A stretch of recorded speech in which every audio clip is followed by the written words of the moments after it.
Cinema നയരൂപീകരണ സമിതി അംഗത്വം ഒഴിയാൻ മുകേഷ് MLA മേൽ സമ്മർദ്ദം ശക്തമാകുന്നു. മുകേഷ് ഒഴിയണമെന്ന നിലപാടാണ് CPM-ന്. രാജി വൈകുന്തോറും CPIM പ്രതിരോധത്തിലാവുകയുമാണ്. MLA സ്ഥാനം ഒഴിയേണ്ട എന്ന നിലപാട് CPIM നേരത്തെ സ്വീകരിച്ചിരുന്നു.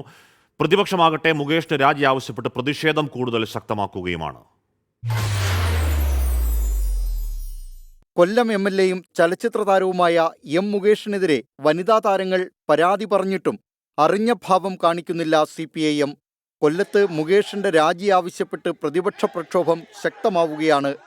ആരോപണമുയർന്നിട്ട് ദിവസങ്ങളായെങ്കിലും സിനിമാ നയരൂപീകരണ സമിതിയിൽ നിന്നൊഴിയാൻ മുകേഷ് തയ്യാറായിട്ടില്ല. ഈ പദവി ഒഴിയണമെന്ന് CPIM ആവശ്യപ്പെട്ടത് പ്രതിപക്ഷ സമ്മർദ്ദം ശക്തമായപ്പോഴാണ്. മുകേഷിനെതിരെ ഉയർന്നു വന്നിരിക്കുന്ന ഗൗരവതരമായ ആരോപണത്തിൽ അദ്ദേഹത്തെ ചോദ്യം ചെയ്യേണ്ട ആവശ്യമുണ്ട്. അദ്ദേഹത്തിനെതിരെ ക്രിമിനൽ കേസെടുക്കേണ്ട ആവശ്യമുണ്ട്. അദ്ദേഹത്തെ അറസ്റ്റ് ചെയ്ത് നടപടിയെടുക്കേണ്ട ആവശ്യമുണ്ട്. അങ്ങനെ ഒരാൾ MLA ആയിരിക്കുന്നത് എന്തുകൊണ്ടാണ്? മുകേഷിനെതിരെ CPI നേതൃത്വം രംഗത്തെത്തിയിട്ടും CPIM-ന് കുലുക്കമില്ല. MLA സ്ഥാനത്ത് നിന്ന് മുകേഷിന്റെ രാജി ആവശ്യപ്പെടാത്ത കോൺഗ്രസിന് പക്ഷേ കോൺക്ലേവിന്റെ കാര്യത്തിൽ ഉറച്ച നിലപാടാണ്. അത് എന്ത് വില കൊടുത്തും തടയും.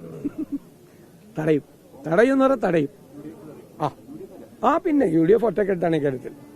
നിയമസഭാംഗത്വം ഒഴിയാതിരിക്കാൻ കോൺഗ്രസ് MLA-മാരായ വിൻസൻ, എൽദോസ് കുന്നപ്പള്ളി എന്നിവർക്കെതിരായ കേസുകളാണ് CPIM ഉയർത്തിക്കാട്ടുന്നത്. എന്നാൽ ഇടതുപക്ഷ രാഷ്ട്രീയം ഉയർത്തിപ്പിടിച്ച് MLA സ്ഥാനം രാജിവെക്കണമെന്നാവശ്യപ്പെടുന്നവരുമുണ്ട്. കൊല്ലത്ത് ഉപതെരഞ്ഞെടുപ്പ് വന്നാൽ CPIM-ന്റെ നില നിലവിൽ ഭദ്രമല്ല. ആരെ സ്ഥാനാർത്ഥിയാക്കുമെന്നത് മറ്റൊരു തർക്കവിഷയം. ചുരുക്കത്തിൽ അടുത്ത തെരഞ്ഞെടുപ്പ് വരെ കൂടുതൽ ആരോപണങ്ങൾ ഉയർന്നില്ലെങ്കിൽ മുകേഷ് MLA-ആയി തുടരും. 24 കൊച്ചി.